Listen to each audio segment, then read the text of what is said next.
Hello friends, तो मैं आपका स्वागत करता हूं हमारे इस लेक्चर में जिसमें हम पढ़ रहे हैं यूपीपीएससी का सिलेबस। ये यूपीपीएससी के सिलेबस का आई थिंक 11वां पार्ट है, economic and development planning. Lecture थोड़ा लंबा हो सकता है दोस्तों, क्योंकि मेरा पर्पज़ है आपका सिलेबस जल्दी से जल्दी कराना। साथ ही अगर आपने टेलीग्राम चैनल ज्वाइन नहीं किया है तो आप टेलीग्राम चैनल ज्वाइन जो है लिंक में डिस्क्रिप्शन है, वहाँ पर जाकर कर सकते हैं। चैनल पर नए हैं, पहली बार आए हैं तो प्लीज़ इस चैनल को सब्सक्राइब करना ना भूलें, ताकि मुझे मोटिवेशन मिलता रहे और मैं ऐसे ही आपकी तरह काम करता रहूँ। Economic and development planning in town planning, इसके अंदर टॉपिक जो हम पढ़ने वाले हैं, developed, developing and under developed economics, classical theories of development, modern theories of development, models of development, issues in growth and development, development finance, state of municipal finance, funding, finance institution at national and global level, financing mechanism. ये सारा का सारा topic हम इसमें पढ़ने वाले हैं। थोड़ा सा लेक्चर लंबा हो सकता है, तो दोस्तों स्टार्ट करते हैं economic and development planning in town planning के अंदर। Economic and development planning plays a crucial role in town planning by ensuring that a community or urban area grows in a sustainable and organized manner while fostering economic growth and improving the quality of life for its residents. Economic and development planning का मतलब ये है कि कोई भी community, कोई भी area, कोई भी सिटी जो है, कोई भी देश इस तरह से डेवलप हो कि वो अपनी इकोनॉमिक ग्रोथ तो करे, साथ साथ जो लोग वहाँ रह रहे हैं उनकी क्वालिटी ऑफ लाइफ में भी इंप्रूवमेंट हो। Here are some key consideration and principles related to economic and development planning in town planning। तो आइए जानते हैं कुछ की कंसिडरेशन। सबसे पहला आता है setting goals and objectives. Town planners works with local government and stakeholder to establish clear goals and objectives for community. These goals include economic development, infrastructure improvement, housing and environmental sustainability. तो सबसे पहले जो भी हम town planning का काम करने वाले हैं, जो भी अर्बन प्लानर, जो भी टाउन प्लानर उसके अंदर हैं, सबसे पहले हमारा जो काम होता है वो होता है सेटिंग गोल्स एंड ऑब्जेक्टिव्स कि हमारे सिटी के अंदर हमें कौन कौन सा एरिया जो है रेजिडेंशियल एरिया बनाना है ना, कहाँ पर फ्लाईओवर बनाना है। ये कुछ गोल्स आप long term goals, short term goals आप ऑब्जेक्ट कर सकते हो। इंफ्रास्ट्रक्चर इंप्रूवमेंट के लिए, हाउसिंग के लिए, एनवायरमेंटल सस्टेनेबिलिटी के लिए आप काम कर सकते हो। Zoning regulation and land use, how land within a town or city can be used. Economic and development planning must consider zoning laws guide where commercial, residential, industrial and recreational areas are located। तो हमारी city के अंदर कौन सा area residential होगा, कौन सा area commercial होगा, कौन सा इंडस्ट्रियल होगा, कौन सा रिक्रिएशनल होगा, ये सारा का सारा हमें जोनिंग के थ्रू डिसाइड करना पड़ेगा, ताकि हमारा जो डेवलपमेंट है वो प्रॉपर तरीके से हो सके। इंफ्रास्ट्रक्चर डेवलपमेंट बहुत ज़्यादा ज़रूरी है। इंफ्रास्ट्रक्चर डेवलपमेंट, इंफ्रास्ट्रक्चर का मतलब जैसे आपके जो शहर के रोड्स हैं, ट्रांसपोर्टेशन के नेटवर्क्स हैं, पब्लिक फैसिलिटीज़ हैं, बिजली सप्लाई है, वाटर सप्लाई है, सर्विसेज हैं, इस सब का development. Adequate infrastructure is a critical for economic growth and development. This includes transportation networks, utilities, public facilities and services. Town planner must plan for expansion and maintenance of infrastructure to accommodate the needs of a growing population and business। तो हमें as a town planner जो population बढ़ रही है, जो business बढ़ रहा है, उसकी नीड को ध्यान में रखते हुए हमें हमारे इंफ्रास्ट्रक्चर को डेवलप करना पड़ेगा।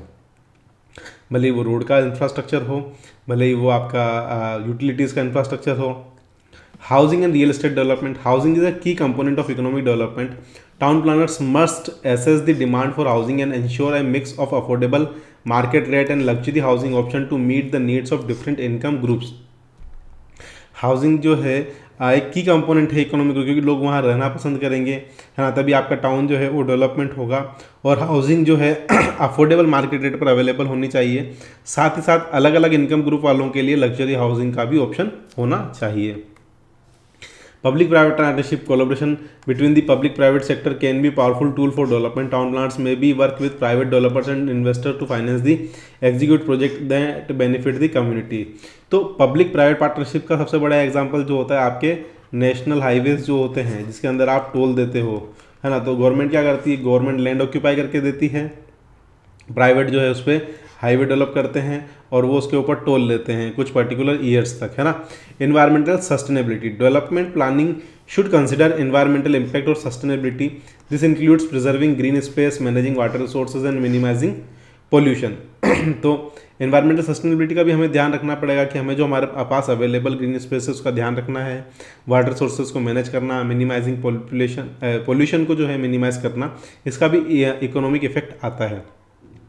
इकोनॉमिक डाइवर्सिफिकेशन है, diverse economic basis often more resilient. Town planners में encourage a variety of industry business to establish themselves within the community to reduce vulnerability of economic downturns in a single sector. तो आप क्या करते हैं, जिस प्रकार से आप अलग अलग सेक्टर्स की, अगर आपके यहाँ पर आप फैक्ट्रीज़ या जो भी बोल सकते हैं कि इंडस्ट्री अगर लगवाते हैं आपके एरिया में, तो अचानक से मान लीजिए किसी पर्टिकुलर इंडस्ट्री से, आईटी इंडस्ट्री में भी स्लो डाउन है या किसी ऑटोमोबाइल इंडस्ट्री में स्लो डाउन, तो हर टाइप की इंडस्ट्री आपके पास अवेलेबल होगी, तो जॉब अपॉर्चुनिटीज़ आपके यहाँ पर कहीं नहीं जाएगी, है ना। अब आप एक ही इंडस्ट्री पर अगर डिपेंडेंट रहेंगे तो वहाँ पर क्या होगा कि एक पर्टिकुलर टाइप में अगर किसी कारण से डाउन ट्रेंड आ गया तो वहाँ के लोगों को परेशानी हो सकती है। Community engagement, inclusive and participatory planning process involving the community can help ensure that development plans reflect the desires and needs of the residents। जो भी डेवलपमेंट प्लान आप लेकर जा रहे हैं उसमें वहाँ पर जो लोग रह रहे हैं उनकी डिज़ायर्स और उनकी नीड्स का ध्यान रखना है। Transportation planning, adequate and efficient transport system are vital for economic development. Planners need to consider public transit, road network, pedestrian friendly infrastructure. तो इकोनॉमिक डेवलपमेंट ट्रांसपोर्टेशन का बहुत बड़ा रोल है। Transportation is a kind of backbone of the economic of the country. अगर आपके यहाँ का reason 1 और रीजन 2 की मान लीजिए कनेक्टिविटी अच्छी है तो माल का ट्रांसफ़र अच्छे से हो पाएगा, ट्रक का, रोड कनेक्टिविटी अच्छी है, रेल कनेक्टिविटी अच्छी है, एयर कनेक्टिविटी अच्छी है, तो हम उसके थ्रू हमारे जो इकोनॉमिक ग्रोथ है उसको बढ़ावा दे सकते हैं। Economic incentives, local government may offer incentives to attract business such as tax breaks, grants, streamline permitting process. This incentives can stimulate economic growth. तो लोकल गवर्नमेंट क्या करती है, जैसे अभी भी अलग अलग गवर्नमेंट ये लोग क्या करते हैं, जैसे कोई मान लीजिए आप स्टार्टअप लेके गए तो ये बोलते हैं कि आप शुरू में 3 ईयर्स तक, है ना, और कुछ स्पेशल केस में 5 ईयर्स तक आपका कोई टैक्स नहीं लगेगा, आप कमाओ, अपना धंधा सेट करो। जब आपका धंधा सेट हो जाता है, जब आप कमाने लग जाते हो तो 18%, 28% जो भी उसका जीएसटी जो भी कलेक्शन होता है उसके अकॉर्डिंग वो उसको कर देते हैं ना। तो शुरू में जो है हमें बिजनेस को अट्रैक्ट करने के लिए इकोनॉमिक इंसेंटिव्स देने पड़ते हैं हमारे एरिया में। प्लानिंग जो है लॉन्ग टर्म प्लानिंग होनी चाहिए। जो भी इकोनॉमिक प्लानिंग होती है, डेवलपमेंट प्लानिंग होती है, कम से भी कम आपको 20 ईयर्स से 30 ईयर्स का नज़रिया रखना पड़ता है ना। Planner must think about long term sustainability of community including future generation needs. Future generation की क्या नीड्स है, monitoring and evolution. It is essential to continually assess an impact of development plans. Adjustment and improvement can be made based on the effectiveness of implemented strategies। तो जो भी development plan आप बनाते हैं, generally आप 20 years के लिए आप डेवलपमेंट प्लान बनाते हैं, ठीक है। डेवलपमेंट प्लान वाला वीडियो मेरा आरपीएससी की उसमें आपको मिल जाएगा, आप वहाँ जाकर चेक कर सकते हैं। चैनल सब्सक्राइब नहीं किया तो सब्सक्राइब कर सकते हैं। Adaptability, economic and development plan should be adaptable to changing circumstances and unforeseen events. तो अचानक से कोई भी अनफोर्सिन इवेंट्स, जैसे अभी कोरोना आया था, है ना, तो अब उसके तहत अपने को क्या है कि अपनी थोड़ी सी अपने को इकोनॉमिक स्लो डाउन करना पड़ा, चीज़ें रोकनी पड़ी, हेल्थ केयर की तरफ ज़्यादा शिफ्ट होना पड़ा, है ना। तो इस टाइप से वो जो प्लान है थोड़ा अडेप्टेबल होना चाहिए। दोस्तों आप अभी तक मेरा लेक्चर देख रहे हैं, ये सेकंड टॉपिक आ गया developing and under developed economics, उसके बारे में हम पढ़ने वाले हैं। और आपने अभी तक अगर इस चैनल को सब्सक्राइब नहीं किया है तो प्लीज़ सब्सक्राइब कर लीजिए। साथ ही टेलीग्राम चैनल का जो लिंक है वो डिस्क्रिप्शन बॉक्स में है, वो भी आप देख सकते हैं, ज्वाइन कर सकते हैं, जहाँ मैं आपको पीपीटी प्रोवाइड कर दूंगा, क्योंकि आपका मेन जो एग्ज़ाम है ये थ्योरेटिकल एग्ज़ाम भी है, वहाँ पर आपको इसकी ज़रूरत पड़ने वाली है बहुत ज़्यादा, ठीक है। Economics are often characterized by into 3 broad groups, developed, developing and underdeveloped. 3 भागों में उसको बांटा गया है इकोनॉमी को। एक डेवलप्ड इकोनॉमी जिसके अंदर अभी अगर हम बात करें तो कौन कौन आता है, अमेरिका, चाइना, है ना, जापान, ये क्या है, ये डेवलप्ड इकोनॉमीज़ है। डेवलपिंग कौन है, इंडिया, ठीक है, इंडिया के साथ साथ आप 1-2 और ले लो, ये डेवलपिंग इकोनॉमी। अंडर डेवलप्ड कौन सी है, जैसे श्रीलंका, पाकिस्तान, है ना। The classification are based on various economic, social and technological indicators. It's important to note that these terms can be somewhat subjective and may evolve over time as countries progress. Here an overview for each category. आइए जानते हैं सारी category. Developed economics developed economics also known as advanced or industrialized economics are characterized by high level of economic development, advancement, infrastructure and high standards of living। अगर हम America की बात करें तो वहाँ पर जो स्टैंडर्ड्स ऑफ लिविंग है वो काफ़ी ज़्यादा है, प्रति व्यक्ति आय जो है वो बहुत ज़्यादा है वहाँ पर, ठीक है। की फीचर्स इंक्लूड ए वेल डेवलप्ड इंडस्ट्रियल बेस, उनके पास इंडस्ट्रियल बेस होता है, वेल डेवलप्ड टेक्नोलॉजी होती है, हाई पर कैपिटा इनकम होती है, स्ट्रॉन्ग सर्विस सेक्टर होता है। Example developed economy include United states, Canada, Japan, most western European countries, Australia and New Zealand, ये जो हैं ये सब के सब किस में आते हैं, डेवलप्ड कंट्रीज़ में आते हैं। क्यों? क्योंकि यहाँ पर पॉपुलेशन कम है, उसके अकॉर्डिंग इंडस्ट्रीज़ ज़्यादा है, वर्क करने के लिए काम ज़्यादा है, तो वहाँ पर प्रति व्यक्ति आय है वो भी ज़्यादा होती है। These economics typically have well established legal and political system, stable currencies and extensive social welfare programs. तो ये इनके पास क्या क्या होता है कि स्टेबल पॉलिटिकल सिस्टम होता है, स्टेबल करेंसीज होती है और वेलफेयर प्रोग्राम्स एक्सटेंसिव होते हैं कि लोगों की भलाई के लिए लोग काम करते हैं ताकि लोग डेवलप हो पाएँ। अब हम बात करते हैं इंडिया की, किसकी बात करते हैं, अच्छा चाइना इन्होंने डेवलपिंग में डाला, क्यों? पॉपुलेशन की वजह से। Okay, developing economies are in transition from low income less industrialize nation to more advance and industrialized states. अब जो कम लो इनकम ग्रुप वाले हैं या लेस इंडस्ट्री जहाँ पर अवेलेबल है वहाँ से वो बढ़ रहे हैं इंडस्ट्रीज और ज़्यादा इनकम ग्रुप की तरफ। They exhibits a wide range of characteristics and vary in terms of their development progress. Developing economies often face challenges such as poverty. अलग अलग चैलेंजेस जो डेवलपिंग में देखने को मिलते हैं वो होता है गरीबी, inadequate infrastructure, limited access to education की सुविधा थोड़ी सी लिमिटेड होती है, हेल्थ केयर एंड पॉलिटिकली वो जो ज़्यादा इनस्टेबल होती है। Example of developing economies including Brazil, India, China, Mexico, south Africa, various countries in south east Asia and Latin America. तो कुछ अलग अलग कंपनीज जिसमें इंडिया, चाइना, मेक्सिको, ब्राज़ील इनका नाम प्रमुख है। Some developing economies are experiencing rapid economic growth, urbanisation and industrialisation, while others may struggle with persistent poverty and inequality. जैसे इंडिया, चाइना ये क्या है, बहुत तेज़ी से ग्रो कर रहे हैं ना, लेकिन वहीं साथ ही अगर आप दूसरी जगह जाएंगे, साउथ अफ्रीका में जाएंगे तो वहाँ पर जो है गरीबी, इनइक्वालिटी से वो लोग बहुत ज़्यादा परेशान है या उससे वो जूझ रहे हैं, स्ट्रगल कर रहे हैं। अंडर डेवलप्ड और less developed. Underdeveloped are characterized by the low levels of industrialization, जहाँ पर इंडस्ट्रियलाइजेशन का भी लो लेवल है, इनकम लेवल जो लोगों की इनकम है प्रति व्यक्ति है वो भी कम है, इनएडिक्वेट इंफ्रास्ट्रक्चर वहाँ पर अवेलेबल नहीं है ना, basic services like education and health care वहाँ पर अवेलेबल नहीं है। This economics often face significant challenges related to poverty, malnutrition, disease and high infant mortality rates. वहाँ पर क्या होता है कि भुखमरी, बीमारियाँ और जो बच्चों की मृत्यु दर है वो भी बहुत ज़्यादा होती है। Examples of under developed economics include many countries in sub Saharan Africa, parts of South Africa, Asia and some nation in the Caribbean and Central America. जो कैरेबियन मतलब वेस्ट इंडीज वाला जो उसके आसपास का एरिया, वहाँ पर भी कुछ ऐसे देश हैं जो बहुत गरीब हैं, अफ्रीका के कुछ देश हैं जो बहुत ज़्यादा गरीब हैं।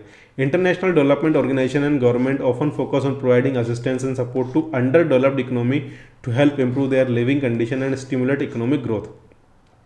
तो जो इंटरनेशनल डेवलपमेंट ऑर्गेनाइजेशन होती है इनकी हेल्प करती है ताकि ये अपनी लिविंग कंडीशन को सुधार कर सकें और अपनी इकोनॉमिक ग्रोथ को भी बढ़ा सकें। Classical theories of development. दोस्तों आप अभी तक मेरे साथ यहाँ पर बने हुए हैं और आप मेरा लेक्चर देख रहे हैं और आपने अभी तक सब्सक्राइब नहीं किया है तो प्लीज़ प्लीज़ प्लीज़ चैनल को सब्सक्राइब कर दीजिए। साथ ही अगर आपने डिस्क्रिप्शन में जाकर टेलीग्राम चैनल ज्वाइन नहीं किया है तो प्लीज़ ज्वाइन कर दीजिए, वहाँ पर आपको ये पीपीटी प्रोवाइड करा दूँगा। Classical theories of development. Classical theories of development are historical, perspective and economic theories that have been influential in shaping our understanding of economic and social development. These theories provide insights into factors and mechanisms that drives economic growth and development. Some of the key classical theories अलग अलग economy को लेकर social development को लेकर अलग अलग लोगों ने अलग अलग थ्योरी दी है, तो उसके बारे में हम पढ़ते हैं। पहला आता है modernization theory. Modernization theory prominent in mid 20th century posits the societies go through a linear process of development with the traditional societies evolving into modern ones। तो जो ट्रेडिशनल जो व्यक्ति ट्रेडिशनल से काम करता आ रहा है उसको धीरे धीरे धीरे मॉडर्न चीज़ों को अपनाते हुए एक लीनियर ग्रोथ करनी चाहिए। It emphasize factors such as industrialization, technological progress and spread the western values and institution as drivers of development. जो वेस्टर्न वैल्यूज़ हैं जो इकोनॉमी को ड्राइव करते हैं, जो इंडस्ट्रियलाइजेशन है, टेक्नोलॉजिकली बढ़ावा देना है, इन सबको हमें एम्फेसाइज करना पड़ेगा। Critics argue that this theory can be overly Eurocentric and does not adequately consider the diversity of development paths in different cultures and region. मतलब जनरली ये यूरोसेंट्रिक यूरोपियन के आसपास की थ्योरी है और हर जगह पर ये कंसिडर नहीं की जा सकती। अगला आता है डिपेंडेंसी थ्योरी। अब देखिए ये सारी थ्योरियाँ इंपॉर्टेंट है, आपको इनके बारे में लिखना भी पड़ सकता है। Dependency theory primarily associated with the mid 20th century suggest that the underdevelopment of certain countries is linked to economic dependence on more powerful and industrialized nations. तो जैसे अगर मैं किसी वजह से अभी युद्ध चल रहा है मान लीजिए, युद्ध के अंदर जो आर्म सप्लायर है वो मेन कौन है, अमेरिका, या बोल सकते हैं अपन यूनाइटेड स्टेट ऑफ अमेरिका। ठीक है, अब ये आर्म सप्लाई कर रहा है तो इसके ऊपर आर्म्स की इंडस्ट्री कहाँ पर है, अमेरिका में, और वो वहाँ पर दूसरी जगह पर सप्लाई कर रहा है। तो ऐसे क्या है कि जो अंडर डेवलप्ड है या जो एरिया है वो आर्म्स के लिए किस पे डिपेंड करेंगे, अमेरिका के ऊपर डिपेंड करेंगे। फूड के लिए किसके ऊपर डिपेंड करेंगे, इंडिया के ऊपर डिपेंड करेंगे, है ना। इस टाइप से the highlights of unequal relationship is global trade, exploitation of resources and neo colonialism as impediments of development. तो इस टाइप से अगर अनइक्वल रिलेशनशिप वहाँ पर हमें देखने को मिलता है, तो जो रिसोर्सेज उनका बहुत ज़्यादा एक्सप्लॉयटेशन दोहन होता है, न्यू कॉलोनिज्म हमें देखने को पड़ता है, मतलब वहाँ अमीर और गरीब में बहुत ज़्यादा अंतर देखने को मिलता है। Dependency theory underscores the importance of addressing structural issues in the global economic system. तो ये एक बताती है कि बहुत ज़्यादा डिपेंडेंसी भी अगर जो है परेशानी होती है, एक स्ट्रक्चरल सिस्टम होना चाहिए, एक स्ट्रक्चरल, है ना, एक ग्लोबल इकोनॉमिक सिस्टम में, कि हाँ एक हायरार्की के थ्रू सारा काम होना चाहिए। अब ये आ गई structuralist theory. Structuralist theory is often rooted in Latin America. Development discourse focus on structural impedance और development including economical, political and social factors. They emphasise the need of for state intervention in the economy, land reform, social welfare policies, address inequalities and promote development. अब इसमें Latin America में generally जो है structuralist जो theories है उनका development हुआ। इसके तहत क्या हुआ कि जैसे आपका पूरा देश है, देश के अंदर जो स्टेट्स हैं उनको भी हम एज ए पॉलिसी का पार्ट बनाते हैं, सेंट्रलाइज सारे डिसीजन नहीं लेते हैं, है ना, और उसका भी इंटरवेंशन होता है हर चीज़ में, ताकि इनइक्वलिटीज़ और डेवलपमेंट को एड्रेस किया जा सके और डेवलपमेंट को प्रमोट किया जा सके। रोस्टोव्स स्टेज ऑफ इकोनॉमिक ग्रोथ, तो अलग ये वॉल्ट रोस्टो जो भी इसके अंदर बहुत बड़े प्लानर हुए हैं, of economic growth model propose 1960 suggest that all countries go through 5 stages of development from traditional society to age of high mass consumption. अभी जैसे क्या इसने बोला कि सबसे पहले जो है लोग क्या करते हैं कि एक गांव बसता है, सबसे पहले प्राइमरी जो उद्योग है वो करते हैं, धीरे धीरे वो सेकेंडरी उद्योग में आते हैं कि जो कच्चा माल है उसको वो गांव शहरों में थोड़ा बिकने कमर्शियल होता है, फिर वो पक्का माल बनता है, टर्शरी, ऐसे करके जो 5 स्टेज में जाके धीरे धीरे धीरे धीरे डेवलपमेंट होकर वो कहाँ पर बढ़ेगा, फुल इंडस्ट्रियलाइजेशन और हाई मास कंजम्पशन की तरफ आगे बढ़ता है ना, 5 स्टेजेस में। It emphasize the role of investment, technology and entrepreneurship in propelling countries through these stages. तो इसके अंदर हमें इन्वेस्टमेंट का रोल, टेक्नोलॉजी का रोल, एंटरप्रेन्योरशिप का रोल जो है कंट्रीज के अंदर हमें देखने को मिलता है। Lewis dual sector model, sir Arthur's Lewis dual sector model introduce in 1950s post there is a surplus labor force in traditional low productivity agriculture which can transfer to a more productive industrial sector to drive economic growth। इसका मतलब ये बोला कि जैसे agriculture में भी labour काम कर रही है और कंपनी में भी लेबर काम कर रही है, लेकिन जो एग्रीकल्चर में लेबर काम कर रही है वहाँ अगर हम मशीनें ले आएँ तो यहाँ पर हमें कम लेबर की ज़रूरत पड़ेगी, और ये लेबर जो अगर इंडस्ट्री में काम करेगी तो उससे भी क्या होगा कि इंडस्ट्री का भी तेज़ी से ग्रोथ होगा। ठीक है, इस तरह से प्रोडक्टिविटी बढ़ेगी, इकोनॉमिक ग्रोथ बढ़ेगी। The model underscores the importance of industrialisation and structural transformation in development. तो जो भी डेवलपमेंट हो रहा है उसके अंदर एक स्ट्रक्चरल ट्रांसफॉर्मेशन होना चाहिए, और इंडस्ट्रियलाइजेशन की इंपॉर्टेंस को ये मॉडल हमें समझाता है। नाम याद रखना, लुईस डुअल सेक्टर मॉडल। हिट्मान अनबैलेंस्ड ग्रोथ मॉडल, तो अल्बर्ट हिट्मान theory of unbalanced growth model propose in 1950s argues that it is beneficial for developing countries to focus resources and investment in specific sector or regions to achieve growth and development। तो ये बोलते हैं कि जैसे India के पास मान लीजिए तीनों साइड समुद्र है, ठीक है, तो सी से कोस्टल एरिया पर आप इस टाइप से जो बढ़ावा दे सकते हैं, है ना, सी से रिलेटेड जो बिजनेस है आप उससे बढ़ावा दे सकते हैं।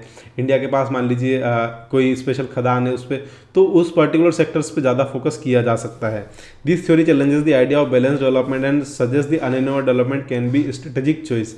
तो बोलते हैं कि अनइवन डेवलपमेंट भी एक स्ट्रेटेजिक चॉइस हो सकता है, कि आपके पास जो चीज़ ज़्यादा अवेलेबल है, ठीक है ना, तो उस चीज़ को ही अपन को जो है फोकस करना है। ठीक है। Harrod-Damar model. The Harrod-Damar model developed in 1930s emphasized the role of investment in generating economic growth. It suggests that increased investment can lead to increased production and employment, thereby promoting development. तो ये बोलता है कि जैसे जैसे investment बढ़ेगा वैसे वैसे डेवलपमेंट बढ़ेगा, प्रोडक्शन बढ़ेगा, एम्प्लॉयमेंट बढ़ेगा, और वापस हमें इकोनॉमिक डेवलपमेंट को सहारा मिलेगा। Adam Smith theory of comparative advantage, ये भी ये बहुत इंपॉर्टेंट है, आपको याद रखनी है ये। Adam Smith theory of comparative advantage is one of the most important concepts in international economics. It states that countries should specialize in producing the goods and services that they can produce at lowest relative cost. This specialization would lead to increase the trade and economic growth. तो जो company जो जिस area में जो है बहुत ज़्यादा सस्ता होता है उन्हें उसी तरफ ज़्यादा फोकस करना चाहिए और उसको बाहर के राज्यों में ट्रेड करना चाहिए. If Brazil can produce coffee more cheaply than United States, then Brazil should specialize in producing coffee and United States should specialize in producing other goods such as computers. When both countries specialize, they will both be able to produce more goods and service than they could if they tried to produce everything themselves. अब आप हर काम करने, जैसे आप एक व्यक्ति हैं, आप हर काम करने लगेंगे तो वो काम नहीं होगा. आपको स्पेशलाइज करना पड़ेगा कि हाँ मेरे को यार टाउन प्लानिंग ही पढ़नी है या अर्बन प्लानिंग ही पढ़नी है, तो आप उस तरह से काम कर सकते हैं. वैसे ब्राज़ील अगर सिर्फ और सिर्फ कॉफ़ी उगाने की तरफ ज़्यादा फोकस करेगा तो उसको ज़्यादा फायदा हो सकता है. David Ricardo's theory of comparative advantage, ये भी बहुत इंपॉर्टेंट है. David Ricardo agreed with Adam Smith on importance of comparative advantage, but he also emphasised the role of capital accumulation in economic growth. Ricardo argued that country with more capital could invest in new technologies and produce goods more efficiently. बोलता है कि जो आप पैदा कर रहे हो, जो गुड्स आप बना रहे हो, उसके अंदर आप टेक्नोलॉजी में ज़्यादा इन्वेस्ट करो और उस तरफ से आप उसको बनाना चालू करो. If the United States has more capital than Brazil, then the United States will be able to invest more efficient coffee production technologies. This will allow the United States to produce coffee more cheaply than Brazil, even if Brazil has a comparative advantage in coffee production. अगर अलग अलग coffee, मान लीजिए United states अगर बहुत अच्छी coffee efficient technology बना देता है जिससे कॉफ़ी बहुत जल्दी उगेगी और बहुत मात्रा में उगेगी, तो उसको एडवांटेज मिल सकता है. Thomas Malthus population theory. Thomas Malthus population theory is a pessimistic view of future of humanity. Malthus argued that population growth would eventually outpace food production, leading to widespread poverty and famine. तो ये बोलते ज़्यादा population growth क्या होता है कि food production को ये आउटपेस कर देगी, जल्दी से बढ़ जाएगी और साथ ही साथ गरीबी और भुखमरी वहाँ पर फैल जाएगी.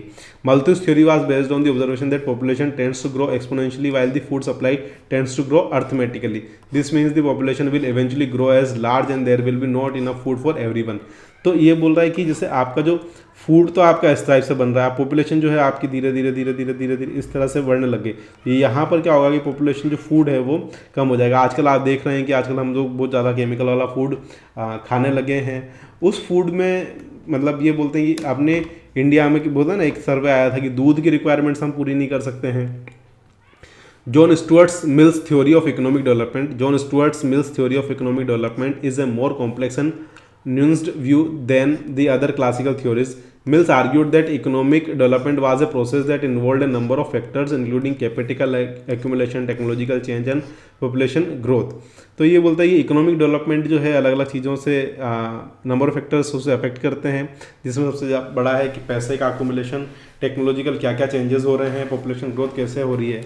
मिल also emphasise the importance of growth government intervention in the economy to promote economic development. He argued that the government could play a role in providing education and infrastructure and in protecting the rights of worker. Government जो है development को promote कर सकती है ना, education को promote कर सकती है, इंफ्रास्ट्रक्चर प्रमोट कर सकती है, जो वर्कर वहाँ पर काम कर रहे हैं उनके राइट्स को वो प्रमोट कर सकती है.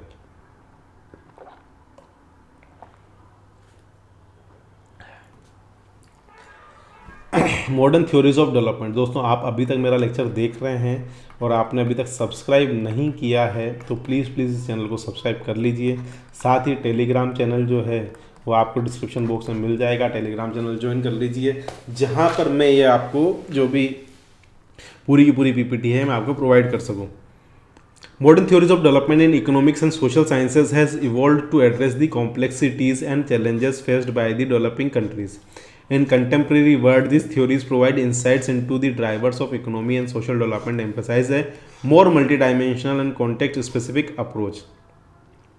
जो मॉडर्न थ्योरीज हैं इन्होंने सारे जो फैक्टर्स हैं उनको ध्यान में रखकर एक अलग टाइप से अप्रोच प्रोवाइड करने का काम किया है. आइए जानते हैं मॉडर्न थ्योरीज के बारे में. उसमें सबसे पहले आती है human development theory, developed bye Amartya Sen, ये याद रखना है, महबूब उल हक, है ना, ये दोनों का नाम याद रखना है. ह्यूमन डेवलपमेंट थ्योरी किसने दी थी? अमर्त्य सेन एंड महबूब उल हक.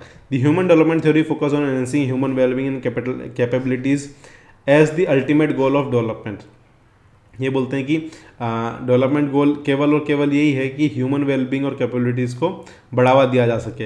It emphasizes the importance of factors such as education, health care, gender equality and individual freedoms in measuring development going beyond traditional economic indicators like GDP. मतलब ये बोलते हैं कि हर एक व्यक्ति के ऊपर आप काम करें, एजुकेशन पे काम करें, हेल्थ केयर पे काम करें, जेंडर इक्वलिटी पे काम करें, इंडिविजुअल फ्रीडम पे आप काम करें, है ना। तो ये एक ट्रेडिशनल इकोनॉमिक इंडिकेटर होता है जीडीपी, ठीक है। जो भी आपका ग्रोथ डेवलपमेंट प्रोडक्ट जीडीपी जो होती है अपने अंदर, आप बोल सकते हैं कि जो आपकी बाउंड्री के अंदर जो होती है, जैसे जो शहर की बाउंड्री के अंदर जो भी सामान बिक रहा है उसको हम बोलते हैं जीडीपी, ठीक है।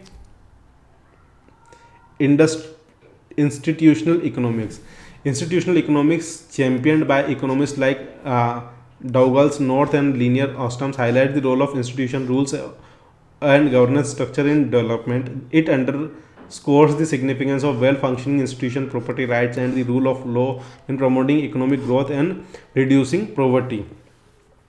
इंस्टीट्यूशनल जो है अलग अलग इंस्टीट्यूशनल जो गवर्न करते हैं, रूल्स बनाते हैं, है ना, वो क्या करते हैं? It underscore the significance of well functioning institution, property rights and the rule of law in promoting economic growth, तो एंड रिड्यूसिंग पॉवर्टी। तो इस टाइप से हमें कुछ बोल सकते हैं कि लॉस बनाने पड़ेंगे जो गरीबी को कम करेगा और इकोनॉमिक ग्रोथ को जो है प्रमोट करेगा। Endogenous growth theory developed by economics like Paul Romer and Robert Lucas suggest that economic growth is primary driven by factors within the country rather than external influences. मतलब ये बोल रहा है कि जो ग्रोथ है वो इंटरनल आएगी। आपकी शहर के अंदर अगर प्रॉपर्टी ज़्यादा है, आप मैनेजमेंट अच्छा नहीं है, तो उस वजह से ग्रोथ आपकी रुक सकती है। It emphasize the role of human capital, technological progress and innovation in fostering sustained economic development. तो ये क्या बोलता है कि it emphasize the role of human capital, मतलब ह्यूमन आदमी, कैपिटल पैसा, technology progress, innovation, fostering sustain. तो सस्टेन इकोनॉमिक ग्रोथ बनाने के लिए हमें इसके अंदर सभी का रोल इम्पोर्टेंट है, वो टेक्नोलॉजी हो, इनोवेशन हो, ह्यूमन हो, पैसा हो, सबका रोल इम्पोर्टेंट है। फिर आजकल जो सबसे चल रहा है सस्टेनेबल डेवलपमेंट थ्योरी, अब हमें क्या है कि आने वाली जनरेशन के लिए भी हमें चीज़ें बचानी है। Sustainable theory acknowledge importance of balancing economic growth with environmental conservation and social equity. मतलब हमें जो सोशल जो लोग हैं उनका ध्यान रखते हुए, एनवायरमेंटल कंजर्व करते हुए ही डेवलपमेंट करना है। It address concern about resource depletion, climate change and social disparities by promoting development strategies that are environmentally and socially sustainable. तो ये क्या करता है कि रिसोर्स डिप्लीशन, क्लाइमेट चेंज, है ना, social disparities by promoting development strategies then environmental socially sustainable. तो ये ज़्यादा कंसर्न शो करता है अपना कि जो आप रिसोर्सेज का बहुत ज़्यादा दोहन कर रहे हैं, खदानें खोद रहे हैं, सोशल डिस्पैरिटीज़ जो लोगों के बीच में सोशली कनेक्टिविटी नहीं है ना, क्लाइमेट जो चेंज हो रहा है इसके ऊपर ही ज़्यादा फोकस करती है। Political and economic development. This approach examines the interplay of politics, power, and economic development. It emphasizes how political factors, including governance, policy formulation, and political institution, can influence the trajectory of development. तो ये बताता है कि किस प्रकार से जो है पॉलिसी फॉर्मुलेशन है, पॉलिटिकल विल है, गवर्नेंस है, वो इकोनॉमी को प्रभावित कर सकते हैं। जैसे अभी हमारे यहाँ पर मोदी जी का राज है, तो मोदी जी के राज में इंडस्ट्रियलाइजेशन, ये चीज़ें बहुत तेज़ी से हुई है ना। Amplified role of globalization. Contemporary development theories recognize the impact of globalization and developing countries. This includes the potential benefit of global trade and capital flows as well as the risk of economic volatility and inequality. तो globalisation आजकल हो गया है, trades जो हैं अब, मतलब जो चीज़ आपको यहाँ इंडिया में जो अमेरिका में मिल रही है वो आपको बैठे बैठे इंडिया में भी मिल सकती है। आपस में एक दूसरे में कैपिटल फ्लो होने लगा है ना। Risk of economic volatility and inequality जो है वो आपस में कनेक्ट हो चुकी है। कहीं दूसरे एरिया में इकोनॉमिक आता है तो यहाँ का शेयर मार्केट गिर जाता है। Participatory development emphasize the importance of involving local communities and stakeholders in decision making and the development planning process. It recognize the development should be driven by the needs of aspirants of people it aims to benefits. तो जो society में जो लोग रह रहे हैं, जो community में जो लोग रह रहे हैं, उनका सबका पार्टिसिपेशन डेवलपमेंट में होना चाहिए और उनके बेनिफिट को ध्यान में रखते हुए वो डेवलपमेंट होना चाहिए। Behavioural economic and development. Behavioural economics developed by researchers like Richard Thaler and Daniel Kahneman explores how cognitive biases and psychological factors influencing decision making in economic and development context. तो it has implication for policy design and intervention. तो अलग अलग बोल सकते हैं कि psychological factors भी होते हैं, हर व्यक्ति के सोचने का तरीका अलग होता है, डिसीजन मेकिंग का तरीका अलग होता है ना, वो भी कहीं ना कहीं इकोनॉमिक डेवलपमेंट को प्रभावित करते हैं। ठीक है, poverty reduction and inclusive growth. Many modern development theories place a strong emphasis on poverty reduction and inclusive growth, seeking to address inequalities and improve living standards for marginalised and vulnerable population. Poverty reduction की तरफ हमें काम करना है, सभी को मिलाकर growth करनी है। ठीक है, तो ये हमारा इकोनॉमिक डेवलपमेंट हो जाएगा मॉडर्न थ्योरीज के अंदर। Model of developments. दोस्तों, आप अभी तक मेरा लेक्चर देख रहे हैं और आपने अभी तक सब्सक्राइब नहीं किया है, प्लीज़ प्लीज़ प्लीज़ इस चैनल को सब्सक्राइब कर दीजिए। साथ ही टेलीग्राम चैनल का लिंक आपको जो है या डिस्क्रिप्शन बॉक्स में दिया हुआ है, उस लिंक को क्लिक करके आप टेलीग्राम चैनल ज्वाइन कर लीजिए। वहाँ मैं आपको पीपीटी प्रोवाइड कर दूंगा, क्योंकि ये पीपीटी आपके लिए बहुत ज़्यादा इंपॉर्टेंट है, क्योंकि आपको थ्योरी भी लिखनी पड़ेगी। Model of development are theoretical frameworks that help explain the analyze the process factors and dynamics of economic, social and political developments in societies. These models provide a structured way to understand the study of complexity of development. तो अलग अलग model हैं, सब लोगों ने अलग अलग scientist हुए हैं, उन्होंने अलग अलग मॉडल दिए हैं, जिससे हमें अलग अलग चीज़ें समझने का मौका मिलता है डेवलपमेंट के बारे में। तो सब मोस्ट नोटेबल्स वंस हैं, उसके बारे में जानते हैं। Linear stage of growth model. This model often associated with traditional economic development thinking suggest the society go through a series of sequential stages each marked by economic growth and development. It implies that development is a linear continuous process. तो ये बोलता है कि जो development है वो एक linear और कंटिन्यूस प्रोसेस होना चाहिए, और इसमें ज़्यादा जो फोकस होता है वो ट्रेडिशनल इकोनॉमिक उस पर होता है। One of the most famous linear stage models like Ward-Rostow stages economic growth, which identifies the stages from traditional society to age of high mass consumption. मतलब सबसे पहले ट्रेडिशनल सोसाइटी से बढ़ते बढ़ते बढ़ते हाई मास कंजम्पशन की तरफ वो चला जाता है। अगला आता है structural change model. The structural change model emphasize the importance shifts the structure in an economic, particularly the movement of labor and capital from low productivity sectors to higher productivity sectors। तो जहाँ पर productivity ज़्यादा है, जहाँ पर economic growth ज़्यादा है, तो हमें उस स्ट्रक्चर को चेंज करना पड़ेगा। जैसे एग्रीकल्चर में अगर 100 जने खेती में काम कर रहे हैं ना, और 100 जने किसी फैक्ट्री में काम कर रहे हैं, तो वहाँ से हमें इकोनॉमिक रिवोल्यूशन ज़्यादा मिलेगा, और यहाँ से हम मशीनरी का यूज़ करके खेती में मशीनरी का यूज़ कर सकते हैं। This model highlights the role of industrialisation and urbanisation in driving development, and it's often associated with the works of Arthur Lewis and Gunnar Myrdal. ये ज़्यादा फोकस इंडस्ट्रियलाइजेशन और अर्बनाइजेशन की तरफ ज़्यादा फोकस करता है स्ट्रक्चरल चेंज मॉडल में। ठीक है ना। और आर्थर लेविस और गनर मेड्रेल ने जो है इस पे काम किया था, ये आप याद रखना, ये गनर मेड्रेल का कई बार क्वेश्चन पूछा जा चुका है। ठीक है। Dual economic model. Dual economic model influenced by Lewis ideas poise that many developing countries there is a co existence of two distinct economic sectors, modern dynamic and often urban sectors and traditional statement often rural sectors. दोनों तरफ से हम बढ़ावा दे सकते हैं कि urban area में भी ग्रोथ होनी चाहिए और रूरल एरिया में भी ग्रोथ होनी चाहिए। It that need of transfer surplus labour from traditional sector to modern sector to stimulate development. तो जो यहाँ पर जो ट्रेडिशनल सेक्टर है वहाँ से लेबर को हम ट्रांसफ़र कर सकते हैं जो मॉडर्न सेक्टर्स में, ताकि डेवलपमेंट को हम बैलेंस कर पाएँ। Dependency theory. As mention earlier, the dependency theory suggest that underdeveloped countries are dependent on the exploited by developed countries. It emphasizes the role of external factors such as colonialism shaping the development trajectory of poorer nation. तो कुछ कंट्रियाँ क्या होती है, पूरी तरह से अनाज के लिए अनाज उगता ही नहीं है, तो पूरी तरह से जो है दूसरी कंट्री पर डिपेंड होती है, और वहाँ से फिर वो उसका एक्सप्लॉइट कर सकते हैं, बहुत ज़्यादा उनसे पैसा वसूल सकते हैं ना।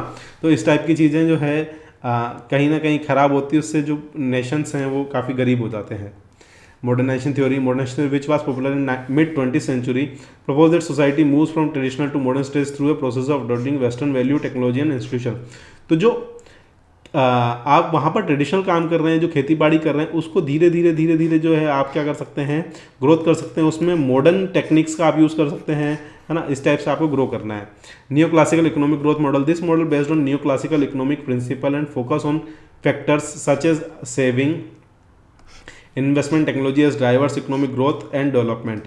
It underlines the importance of market oriented policies, trade liberation, reducing government intervention in promoting development. New classical economic growth में क्या होता है कि आप जो है मार्केट के अकॉर्डिंग चलो, जिस टाइप से ज़्यादा फोकस जो है सेविंग की तरफ, ज़्यादा इन्वेस्टमेंट की तरफ, ज़्यादा टेक्नोलॉजी का एनहांसमेंट करने की तरफ आपका ज़्यादा फोकस होना चाहिए। लिबरलाइजेशन है ना, मार्केट ओरिएंटेड पॉलिसीज़ होनी चाहिए। ट्रेड जो है, ट्रेड हो रहा है वहाँ पर थोड़ा सा आपको टैक्स बेनिफिट्स देने पड़ेंगे। इस टाइप से आप अपनी इकोनॉमी को ग्रो कर सकते हैं। ह्यूमन डेवलपमेंट अमर्त्य सेन ने दिया था, फोकस ऑन ब्रॉडर वेलबींग मतलब from economic growth to broader wellbeing, मतलब अगर आप हर एक व्यक्ति के प्रति व्यक्ति आय बढ़ाने की तरफ, उसका बौद्धिक स्तर बढ़ाने की तरफ आप काम करेंगे तो आपका शेयर वैसे ही बढ़ा जाएगा। इट एम्फसाइज फैक्टर, एजुकेशन पे काम करना है, हेल्थ केयर पे काम करना है, जेंडर इक्वलिटी पे काम करना है, इंडिविजुअल फ्रीडम एज की एस्पेक्ट ऑफ डेवलपमेंट। हर एक व्यक्ति जो है फ्रीली काम कर पाए तो उससे भी डेवलपमेंट होगा। Sustainable development model, this sustainable development model places importance balancing economic, environmental and social concerns. It promotes development that is environmentally sustainable and socially inclusive while recognizing the finite natural resources। तो हमारे पास जो natural resources हैं वो finite हैं, मतलब limited हैं। क्या हैं? फाइनाइट मतलब लिमिटेड नेचुरल रिसोर्सेज हैं। आप उनका यूज़ करते हुए, जैसे पेट्रोल हो गया, तेल हो गया, ये सब लिमिटेड हैं। इनका यूज़ करते हुए हमें हमारा जो डेवलपमेंट है उसे इस तरह से करना है कि आने वाली जो पीढ़ियाँ हैं वो भी उसका फ़ायदा ले सकें। Political economy model, the model explored the role of political factor, institution, power dynamics in shaping the development outcomes. They emphasize the interplay between politics and economics। तो जितनी ज़्यादा जिस देश की पॉलिटिक्स स्टेबल होगी वो इकोनॉमिकली उतना ज़्यादा ग्रोथ करेगा। जैसे पिछले 10 सालों से अगर हम बात करें तो यहाँ पर किसकी गवर्नमेंट है? मोदी जी की गवर्नमेंट है। तो वो पॉलिटिकली स्टेबल है, उनको कोई परेशानी नहीं है, उनके पास पूर्ण बहुमत है। तो इस कारण से क्या है कि उन्हें ये फ़ायदा है कि वो अपन बोल सकते हैं कि उन्हें ये डर नहीं कि हम कोई पॉलिसी लाएंगे तो उसको एकदम से वो डिनाई कर देंगे। Participatory development model, this model highlights the significance of involving local communities and stakeholder in decision making and development planning. It promotes bottom up approach in development participatory development में यही होता है कि bottom up मतलब हमें सबसे पहले नीचे वाले लोगों का ध्यान रखना है, फिर उसके ऊपर वालों का, फिर ऊपर वालों का। इस टाइप से हम जो है धीरे धीरे हम जो है ऊपर की साइड बढ़ते रहेंगे। Issues in growth and development. दोस्तों, आप अभी तक मेरा लेक्चर यहाँ पर देख रहे हैं और आपने अभी तक अगर सब्सक्राइब नहीं किया है तो प्लीज़ इस चैनल को सब्सक्राइब कर लीजिए। बहुत ज़्यादा मेहनत लगती है ऐसे बड़े वीडियो बनाने में। साथ ही अगर आपने टेलीग्राम चैनल ज्वाइन नहीं किया है तो वो टेलीग्राम चैनल भी आप डिस्क्रिप्शन बॉक्स में जाकर चेक कर सकते हैं। लिंक पे क्लिक करेंगे, टेलीग्राम चैनल आ जाएगा। साथ ही सब्सक्राइब कर दो यार, है ना, थोड़ा मोटिवेशन दे दो। चलिए, issues in growth and development. Economic growth and development are complex process that involves various challenges and issues. These issues can vary from country or region to another, and addressing them effectively is crucial for sustainable progress. Some of the key issues in growth and development includes, अब देखिए क्या क्या issues आते हैं growth and development में, उनके बारे में बात करते हैं। पहला आता है income inequality. Widening income inequality can hinder development and social cohesion. It can lead to unequal access to resources, opportunity in essential service, address income equality central challenge in development. अब क्या हो रहा है कि जो अमीर है, जो रिच है, वो तो और ज़्यादा रिच होते जा रहे हैं और जो पुअर हैं वो और ज़्यादा पुअर होते जा रहे हैं ना। अमीर अमीर होता जा रहा है, गरीब गरीब होता जा रहा है। इससे क्या होगा कि इनकम की इनइक्वलिटी हमें बढ़ी हुई देखने को मिल रही है ना। तो उससे क्या होगा कि रिसोर्सेज का access, opportunity access, essential service का जो एक्सेस है वो अमीर लोगों के पास ज़्यादा होगा, जिनकी इनकम ज़्यादा है उनके पास ज़्यादा होगा। दूसरा इशू आता है poverty. Poverty is a personal issue in many parts of the world and addicting this fundamental goal of development. Poverty reduction strategies may include social safety nets, job creation, access to education and health care. तो हर एक व्यक्ति को हमें पढ़ाना होगा, job create करनी पड़ेगी, सेफ्टी नेट्स हमें देने पड़ेंगे, है ना। जिस कारण से क्या है कि पॉवर्टी को रिड्यूस हो सके। क्यों? क्योंकि फंडामेंटल गोल ऑफ डेवलपमेंट, है ना, मतलब एक बहुत बड़ा इशू है गरीबी, जो कि डेवलपमेंट में कहीं ना कहीं परेशानी करता है। Unemployment and underemployment. High levels of unemployment and underemployment can impede economic growth and development. Creating job opportunities especially for youth is crucial for reducing poverty and inequality. जो यूथ है, जो जवान व्यक्ति हैं, उनके लिए हमें प्रॉपर जो है जॉब अपॉर्चुनिटीज क्रिएट करनी पड़ेगी, जिससे कि वो अनएम्प्लॉय ना हो और अंडर एम्प्लॉय वो ना हो। Infrastructure deficits. Insufficient infrastructure such as inadequate transportation, energy and communication systems can hamper economic activities. Investment in infrastructure development is essential for long term growth. अगर sufficient infrastructure आपके पास नहीं है ट्रांसपोर्टेशन नहीं है, बहुत ज़्यादा कंजेशन देखने को मिल रहा है, एनर्जी की सप्लाई नहीं है, बिजली की सप्लाई वहाँ पर नहीं है, तो वहाँ पर जो है इंडस्ट्रीज़ आना पसंद नहीं करेगी और वो परेशानी का कारण बनेगा और आपकी डेवलपमेंट में बाधा बनेगा। Access to education, limited access to quality education can perpetuate social and economic disparities. Ensuring equal access to education is crucial for human capital development and economic growth. तो अगर लिमिटेड एक्सेस रहेगा education के प्रति तो उससे क्या होगा कि सोशल और इकोनॉमिक डिस्पैरिटीज हमें देखने को मिलेगी, है ना। अगर इक्वल एक्सेस रहेगा तो लोगों का जो डेवलपमेंट होगा, इकोनॉमिक ग्रोथ होगी, वो प्रॉपर होगी। Health care and nutrition. Poor health and nutrition can hinder productivity and human development.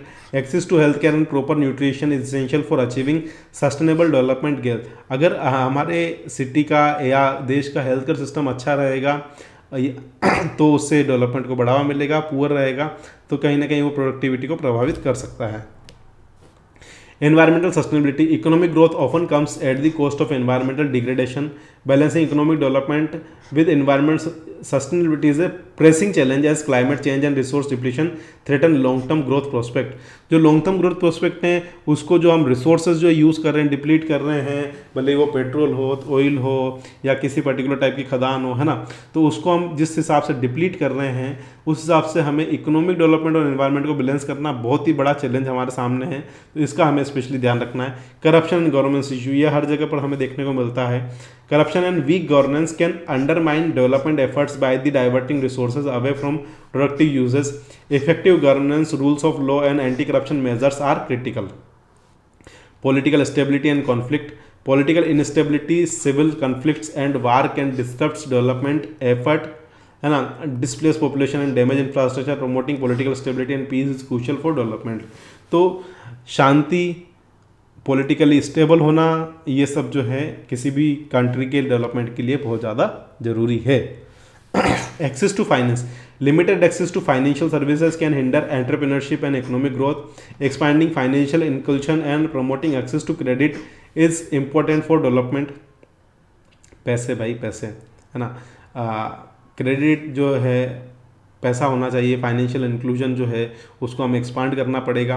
Global economic factors का भी हमें ध्यान रखना पड़ेगा, क्या क्या ट्रेड पॉलिसीज़ हैं, एक्सचेंज रेट्स क्या हैं, ग्लोबल इकोनॉमिक क्राइसिस कौन कौन से चल रहे हैं, ये भी कहीं ना कहीं डेवलपमेंट को, इंडिविजुअल कंट्री के डेवलपमेंट को अफेक्ट करते हैं। जैसे आजकल आपने देखा होगा कि शेयर मार्केट सभी लोग करते हैं, तो यूएसए का शेयर मार्केट जब गिरता है तो इंडिया का शेयर मार्केट भी साथ के साथ गिरेगा, यूएसए का चढ़ता है तो इंडिया का भी चढ़ता है, तो कहीं ना कहीं वो इंटररिलेटेड हो जाते हैं। Demographic challenges. Demographic issues such as rapid population growth, aging population and changing family structure can have economic and social implications that need to be managed effectively. तो डेमोग्राफिक जो चैलेंजेस है जैसे रैपिड पॉपुलेशन ग्रोथ है, ageing population से, changing family structure can have economic and social implications, है ना, ये इनको हमें बहुत ज़्यादा ध्यान रखना पड़ेगा। डेमोग्राफी का भी, जिसमें क्या फैमिली का स्ट्रक्चर चेंज हो रहा है, पॉपुलेशन कैसे बढ़ रही है, उनकी क्या नीड्स हैं, वो कैसे चेंज हो रही है, उनको मैनेज करने के लिए डेमोग्राफिक चैलेंजेस भी हमें ध्यान रखने पड़ेंगे। टेक्नोलॉजी एंड इनोवेशन सबसे ज़्यादा इंपॉर्टेंट है। Harnessing technology and fostering innovation are essential for competitiveness and sustain economic growth. Ensuring that the technology process benefits all segment of society is a challenge.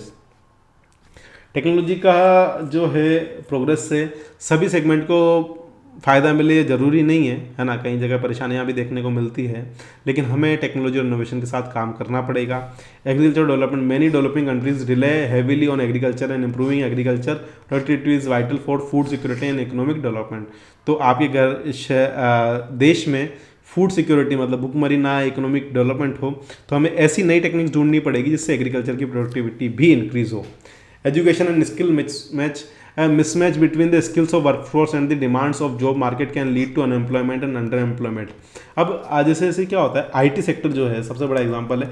यहाँ क्या हो रहा है कि रोज़ वो चीज़ें बहुत तेज़ी से चेंज हो रही है ना, तो यहाँ पर डिमांड और वो जो है वो हर साल हर ईयर जो है अलग अलग डिमांड चेंज होती रहती है। अब आपने यहाँ पर बीटेक में कुछ पढ़ाया और वहाँ पर उन्हें रिक्वायरमेंट कुछ और चीज़ की है, तो वो कहीं ना कहीं परेशानी के कारण बनती है, जिससे कि भी डेवलपमेंट को नुकसान हो सकता है। Access to clean water and sanitation, lack of access to clean water and sanitation can lead to health problems and hinder economic productivity। अगर प्रॉपर पानी सही मिलेगा, सैनिटेशन की प्रॉपर व्यवस्था होगी तो उससे इकोनॉमिक प्रोडक्टिविटी बढ़ेगी, नहीं होगा, लेक होगी, उसकी कमी होगी तो उससे इकोनॉमिक प्रोडक्टिविटी घटेगी। Ensuring access to clean water and sanitation essential for human development. जो भी व्यक्ति हैं, जो भी वहाँ पर समाज है, उसके डेवलपमेंट के लिए शुद्ध पानी हमें मिलना ही चाहिए। Development finance, states and municipal finance. तो दोस्तों यहाँ पर अगर आप पहुँच चुके हैं और आपने अभी तक मेरा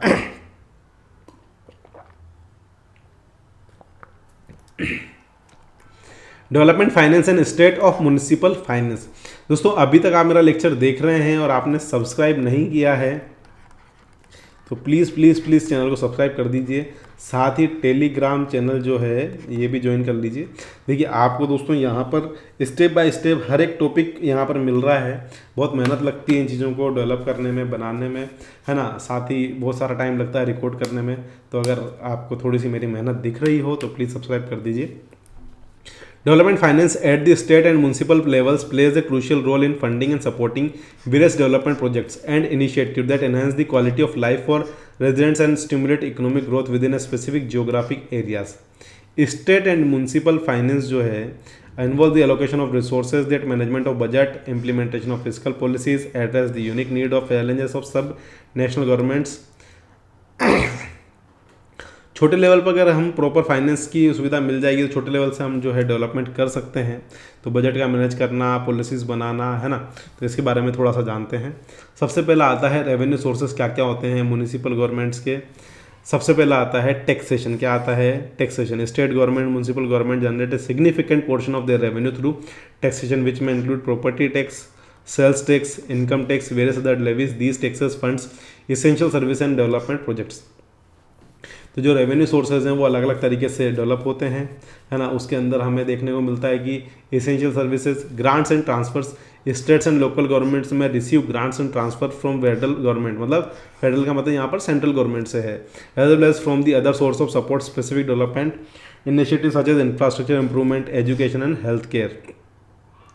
तो दूसरा, पहला तो टैक्स से पैसा आता है, दूसरा आता है ग्रांट से जो सेंट्रल गवर्नमेंट हमें देती है के लिए, इंफ्रास्ट्रक्चर को इंप्रूव करने के लिए, एजुकेशन और हेल्थ केयर फैसिलिटीज़ को बढ़ाने के लिए। User fees such as charges for public utilities, water, sewage, electricities और permit fees can contribute to municipal revenue. तो आप जो बिजली सप्लाई करते हैं, पानी सप्लाई करते हैं, उससे भी कुछ ना कुछ कंट्रीब्यूशन हमें देखने को मिलता है। साथ ही जो गवर्नमेंट ने दुकानें अलॉट की गई है उससे कुछ फीस हमें देखने को मिलती है। अगला है budgeting and fiscal management. State and municipal governments develop annual budgets that allocate funds to various department, programmes and projects. Budgets are essential tool for planning and implementing development initiatives. Fiscal management include priorities such as managing डेब्ट, maintaining reserves and ensuring responsibilities, financial planning. तो हर साल जो है state government का भी budget आता है ना, और सेंट्रल गवर्नमेंट का भी बजट आता है, ठीक है। उसमें वो लोग क्या करते हैं कि अलग अलग डिपार्टमेंट वाइज, जैसे रेलवे को 1 लाख करोड़ दिए, एग्रीकल्चर को 5 लाख करोड़ दिए, केमिकल सेक्टर को इतने करोड़ दिए, IT सेक्टर को इतने करोड़ दिए। तो वो क्या करते हैं कि उससे रिलेटेड जो प्रोग्राम्स से प्रोजेक्ट्स हैं उनको वो फंड कर रहे हैं, है ना। और हमें क्या करना है कि डेप्ट जो कर्जा उसको भी मैनेज करना है, रिजर्व्स को भी मैनेज करना है। Bonding financing. Municipals bonds are a common way for state and local governments raise funds for large scale development project such as infrastructure, school, public facilities. These bonds are typically repaid and interest over time, है ना। तो क्या होता है कि municipal bonds जो है एक कॉमन वे है for state and local government to raise funds for large scale development project के लिए।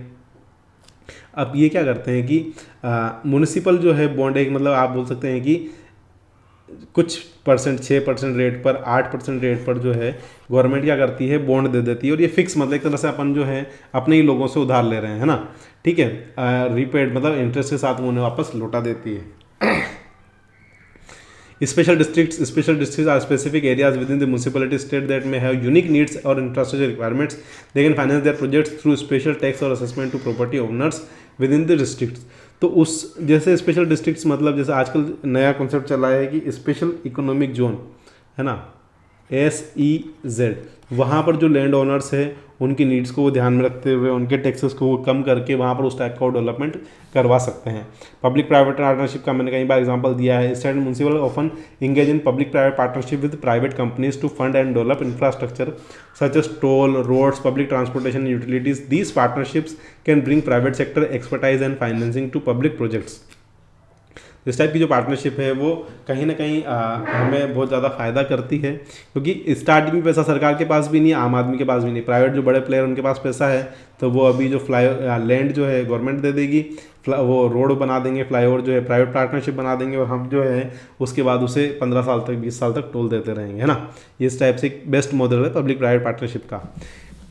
grants and subsidies, state and local governments actively seek grant subsidies from federal and state governments as well as fund foundation international organization to support development projects. This can cover areas like affordable housing, healthcare and education.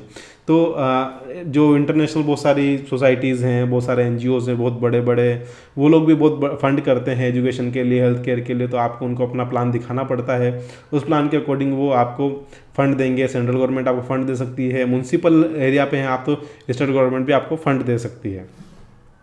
Economic development incentives, states and municipalities may offer tax incentives, grants and other financial incentives to attract business and stimulate economic development in their areas.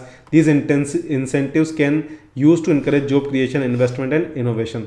तो हम अलग अलग type के incentives जो है वो provide कर सकते हैं इकोनॉमिक डेवलपमेंट के लिए, कुछ टैक्स में कमी कर सकते हैं, ज़मीन सस्ती प्रोवाइड कर सकते हैं, है ना।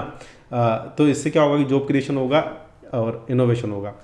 Inter governmental corporation, collaborative efforts between state and municipal governments such as revenue sharing agreements and intergovernmental agreements can help leverage resources and share the cost of large development projects. तो ये लोग क्या कर सकते हैं, लार्ज डेवलपमेंट प्रोजेक्ट्स जो हैं उसके ऊपर वो काम कर सकते हैं, है ना, रेवेन्यू शेयरिंग पर काम कर सकते हैं। Infrastructure finance, funding and financing infrastructure projects such as roads, bridge, public transit and utilities are significant component of state municipal development finance. These are projects are critical to economic growth and quality of life. तो जो road हैं, bridges हैं, public transport system है, utilities हैं, इनका हमें finance का ध्यान रखना पड़ता है, क्योंकि इससे क्या होता है कि आगे जो आपकी फ्यूचर जो ग्रोथ है उसको बहुत सारा मिलता है। Sustainable development finance, increasingly state and municipal governments are seeking sustainable development finance solution to address environmental and social challenges such as renewable energy projects, waste management and conservation efforts. तो जो government है उसको sustainable development की तरफ focus करना चाहिए, जैसे renewable energy sources को फोकस कर सकते हैं, है ना, वाटर मैनेजमेंट, जो रेन वाटर हार्वेस्टिंग, इस टाइप के जो प्रोजेक्ट हैं उनको वो थोड़ा सा फाइनेंस कर सकते हैं, बढ़ावा दे सकते हैं। Effective development finance at the state and municipal levels requires sound physical management, strategic planning, transparency, public engagement to ensure that resources are allocated efficiently, that development projects align with the needs of priorities of the communities. तो ये जो development project हैं वो community की priorities, community की needs के according काम करें, इसका हमें ध्यान रखना है। दोस्तों, आप अभी तक मेरे साथ बने हुए हैं और आपने अभी तक सब्सक्राइब नहीं किया है, तो हम टॉपिक पढ़ने वाले हैं funding and financing institutions at national and global level.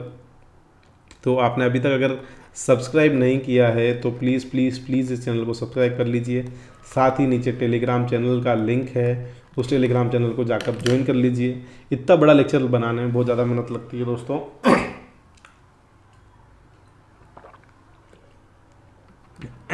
Funding and financing institution at the national and global levels play a significant role in providing financial resources for a wide range of development projects, initiatives and economic activities. These institutions include both public and private entities as well as international organizations, है ना। Funding और financing के लिए अलग अलग organisations जो होती है, नेशनल लेवल पे भी होती है, ग्लोबल लेवल पे भी होती है, उसके बारे में पढ़ते हैं। नेशनल लेवल पे कौन कौन से होते हैं? सबसे पहले सेंट्रल बैंक्स होते हैं। Central bank such as Federal Reserve, जो सेंट्रल बैंक्स होते हैं, European Central Bank and People Bank of China are responsible for monetary policy and often provide liquidity of support of bank of financial institution. अपने India में कौन है? RBI कौन है ना, Reserve Bank of India. Commercial banks are the primary providers of loans and credit to individuals, business and governments. They offer a wide range of financial services including lending and deposit service. Commercial bank जो हैं बहुत बड़े provider हैं जो initial lending services, financial service provide करते हैं development के लिए। Development bank, government owned and semi public development banks like the World Bank, Asian Development Bank provide long-term financing and technical assistance to for projects related to infrastructure, education and healthcare and more। तो इस type के जो education, health care और अलग अलग projects आते हैं उनको world bank, Asian development bank, इस टाइप के जो बैंक्स हैं वो फाइनेंस करते हैं। Export credit agencies. These agencies, often government related, provide financing and insurance service to promote national exports. They facilitate trade investment by offering risk mitigation solutions. तो risk mitigation solution को offer करके जो है expert credit agencies हैं, उस type की agency हमें देखने को मिलती है. Stand own enterprise. Some countries have stand own enterprises operate various sectors such as energy, transportation, telecommunication. कुछ जो है स्टेट भी मतलब कुछ कंपनीज को ओन करता है, एंटरप्राइजेस को ओन करता है, जो कि ट्रांसपोर्टेशन प्रोवाइड करती है, एनर्जी प्रोवाइड करती है, टेलीकम्युनिकेशन प्रोवाइड करती है. This entities can finance and fund projects at align with national development goals. तो इस टाइप की जो एजेंसीज होती है फाइंड जो नेशनल डेवलपमेंट गोल्स हैं उनको ये कहीं ना कहीं फाइनेंस कर सकते हैं. Sovereign wealth funds. Many countries have sovereign wealth funds, invest surplus revenues from commodities, foreign exchange reserves, other sources. These funds can be used for development projects or to generate return for further needs. तो जैसे आपने नाम सुना होगा sovereign gold bonds चलता है. तो जो भी कमोडिटीज़ हैं, गोल्ड हो गया, चांदी हो गया, उसके वो कहीं ना कहीं बॉन्ड निकाल सकते हैं, जिससे क्या होगा कि जो नॉर्मल व्यक्ति है वो बॉन्ड खरीदेगा, उससे कुछ ना कुछ ब्याज पे पैसा मिलता रहेगा और गवर्नमेंट को उस पर्टिकुलर टाइम के लिए वो फंड मिल जाएगा और उसका वो यूज़ डेवलपमेंट के लिए कर सकते हैं. Public private partnership, collaboration between public and private entities to finance and operate public infrastructure projects like road, airport and utilities. इनका ध्यान में रखते हैं. पब्लिक प्राइवेट पार्टनरशिप का भी सहारा लिया जा सकता है. ग्लोबल लेवल की अगर मैं बात करूं, IMF सबसे इंपॉर्टेंट है. इसकी फुल फॉर्म आपसे पूछी जाती है इंटरनेशनल मॉनेटरी फंड, है ना, international monetary fund. The IMF provide financial support to country facing balance of payment problem and offer policy advice and technical assistance. It plays a critical role in stabilizing the global economy. जैसे आपने देखा होगा कि पाकिस्तान अभी कर्जा मांग रहा है, IMF से कर्जा मांग रहा है. पाकिस्तान जो है कर्जे में चलता है आधे टाइम, है ना. IMF से कर्जा मांग रहा है, IMF से कर्जा मांग रहा है. तो उससे क्या होता है कि ये एक ग्लोबल इकोनॉमी में जो है स्टेबिलिटी बनी रहे, इसके लिए फंड करते हैं. The World Bank comprises 5 institutions with the International Bank for Reconstruction and Development and the International Development Association being is most prominent. They provide financing technical assistance to a wide range of development projects worldwide. जो world जो है अलग अलग range के जो product हैं उनको ध्यान में रखते हुए वर्ल्ड बैंक ग्रुप जो है, जिसके अंदर IBRD international bank for reconstruction and development, ये ध्यान रखना है. IBRD के full form international bank of reconstruction and development और इंटरनेशनल डेवलपमेंट एसोसिएशन, अथॉरिटी नहीं आएगा यहाँ पर, है ना, इंटरनेशनल डेवलपमेंट एसोसिएशन. तो इसका भी आपको ध्यान रखना है, फुल फॉर्म आपसे पूछी जा सकती है.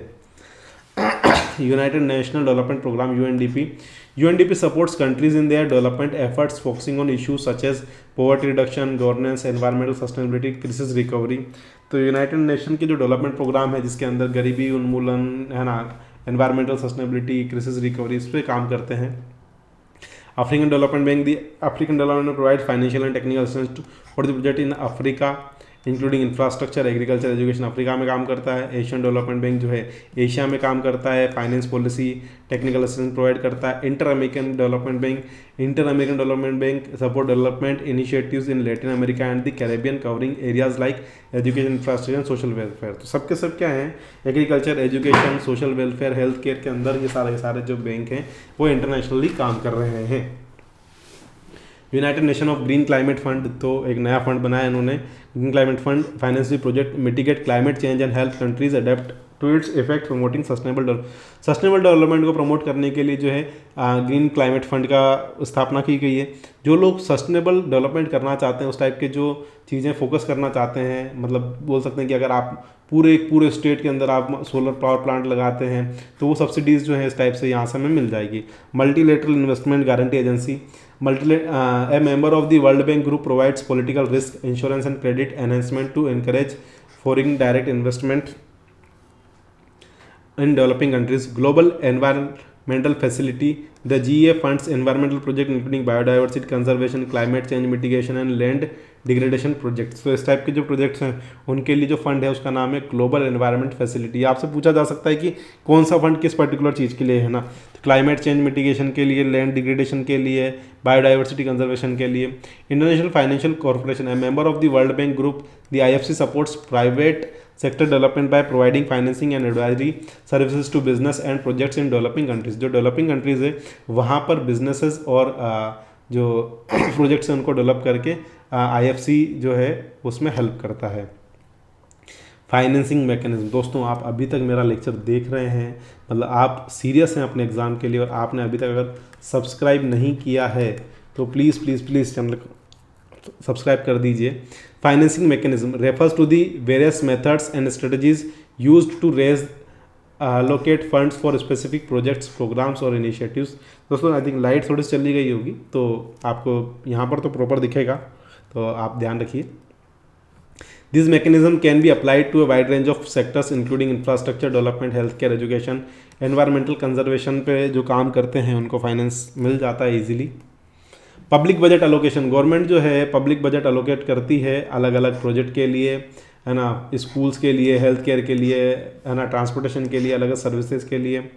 Taxation, government generate revenue through tax के थ्रू गवर्नमेंट जो है इनकम टैक्स लेती है, सर्विस टैक्स लेती है, जीएसटी लेती है ना। ग्रांट्स सेंट्रल गवर्नमेंट से या स्टेट की तरफ से, अगर म्यूनसिपल है तो वहाँ पर जो हमें ग्रांट्स मिलती है। प्राइवेट डोनर्स भी कुछ हैं इसमें जो हमें ग्रांट देते हैं रिसर्च के लिए। ह्यूमैनिटेरियन एड मतलब मानवीय सहायता, कई जगह भूकंप आ गया उस वजह से, है ना, डेवलपमेंट प्रोजेक्ट्स के लिए, है ना। They do not need to be repaid, ये वापस मतलब बार बार नहीं दी जाती है। Loan are financial instruments that provide capital in exchange for repayment with interest. Government, international financing institution and private lenders often loans to fund a wide range of projects including infrastructure development and economic initiatives. Bond issuance, government and some private entities issues bond, raise capital for large projects. Investor purchase these bonds and the issuer repays the principal amount with interest over a specified period. Municipal bonds are common example of local level, जो municipal bonds हैं वो local level के best example हैं। जैसे सबसे पहला जो bond I think चालू किया था वो मद्रास ने किया था, है ना, ये ध्यान रखना है। सबसे पहले जो मद्रास है वो बेंगलोर ने, है ना, जो बेंगलोर आई थिंक बेंगलोर वाला जो है म्यूनिसिपल, है ना, उन्होंने सबसे पहले बॉन्ड, ये क्वेश्चन कई बार पूछा जाता है ना। मैं आप कमेंट करेंगे तो मैं आपको और बता दूंगा। Public privatization involve collaboration between the public and private entities to finance design, rebuild, operate public infrastructure project. Private partners often provide capital exchange for revenue sharing agreements and other financial incentives. तो revenue sharing agreement पे काम कर सकते हैं कि 60% जो private वाला लेगा, 40% गवर्नमेंट लेगी, वो रोड बना के देंगे, ठीक है। Development banks, national international development banks भी, Asian development bank, African development bank, loan grant to support development projects, various sector, अलग अलग प्रोजेक्ट को ये बढ़ावा देते हैं। User fees and charge, many public services infrastructure projects are funded through user fees and charges such as tolls, utility bills, health care fees. Users pay the services they use, तो जो service वो use करते हैं उसको pay करते हैं। Venture capital and private equity, in the private sector venture capital and private equity firms provide financing to startup companies and growing business in exchange for equity stakes. These funds are often used for innovation and business expansion. तो ये जो है venture Capitals जो हैं या private equity partners हैं, ये लोग भी कई स्टार्टअप कंपनीज़ को बड़ा बनाने के लिए फ़ंड देते हैं, जिसे इनोवेशन और बिजनेस एक्सपेंशन के लिए उस फंड को यूज़ किया जाता है। क्राउड फंडिंग जो शेयर मार्केट में होती है, crowd funding platform allow individual organisation to raise funds for project by collecting small contribution from large number of people. This mechanism is commonly use for creative entrepreneurship and charitable endeavours. तो जो charitable संस्थान है, share market में क्या होता है, आप थोड़े थोड़े से शेयर खरीदते रहते हैं सबके। Microfinance institution provide small loans and financial service to individual and small business particularly in developing countries to support economic development and poverty alleviation. Carbon markets such as carbon cap and trade system and carbon offset programs allow the trading of emission of allowance and credit incentives, emission reduction and environmental conservation efforts। अब क्या होता है कि carbon footprint जो है, carbon भी trade होता है। जैसे अमेरिका है, वहाँ पर बहुत ज़्यादा इंडस्ट्री है, लेकिन सबके लिए उसके मान लीजिए उसको कुछ 10 क्रेडिट मिले हुए हैं, इंडिया को 3 क्रेडिट मिले हुए। अब इंडिया ने मान लीजिए 3 में से केवल 1.5 क्रेडिट यूज़ किया और यहाँ पर इसको ज़्यादा यूज़ की जरूरत पड़ रही है, तो 1.5 क्रेडिट वो उसको ट्रांसफर कर सकता है। Social impact bonds also known as pay for success financing involve private investor funding social programs and government repays them based on program success in achieving predetermined outcomes। तो पहले से कुछ आउटकम डिसाइडेड होते हैं, तो पहले जो प्राइवेट प्लेयर हैं उसको वो जैसे कोई मेला लग रहा है बहुत बड़ा, कोई समिट होने वाला, तो वहाँ पर उससे सबमिट करते हैं। जब प्रोग्राम सक्सेस हो जाता है गवर्नमेंट उनको रीपे कर देती है। ग्रीन बॉन्ड्स आर डेब्ट instrumentation specially issues in financial environmental friendly projects such as renewable energy installation, energy building and sustainable agriculture. तो ग्रीन बॉन्ड्स में क्या होता है कि लोग इन्वेस्ट करते हैं, गवर्नमेंट को पैसा देते हैं कुछ पर्टिकुलर रेट पर, और उस पैसे का यूज़ जो है स्पेशली रिन्यूएबल एनर्जी सोर्सेज में, एनर्जी एफिशिएंट बिल्डिंग्स में, सस्टेनेबल एग्रीकल्चर में यूज़ किया जाएगा। Insurance and risk sharing mechanisms. Insurance products and risk sharing mechanisms can provide the financial protection against various risks including natural disaster, pandemics, political, finance recovery. तो insurance और risk sharing mechanism आप सब जानते ही हैं।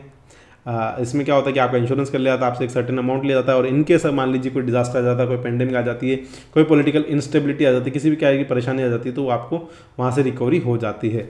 I hope आप सबको बहुत अच्छे से समझ में आया होगा दोस्तों, और आपने अभी तक मेरा चैनल सब्सक्राइब नहीं किया है तो प्लीज़ प्लीज़ प्लीज़ प्लीज़ इस चैनल को सब्सक्राइब कर दीजिए। Thank you so much. मिलते हैं नेक्स्ट लेक्चर में। लेक्चर थोड़ा लंबा है, आपने पूरा देखने के लिए धन्यवाद। और टेलीग्राम चैनल अगर आपने ज्वाइन नहीं किया है तो प्लीज़ आप उसको ज्वाइन कर लो। Thank you. मिलते हैं नेक्स्ट लेक्चर में।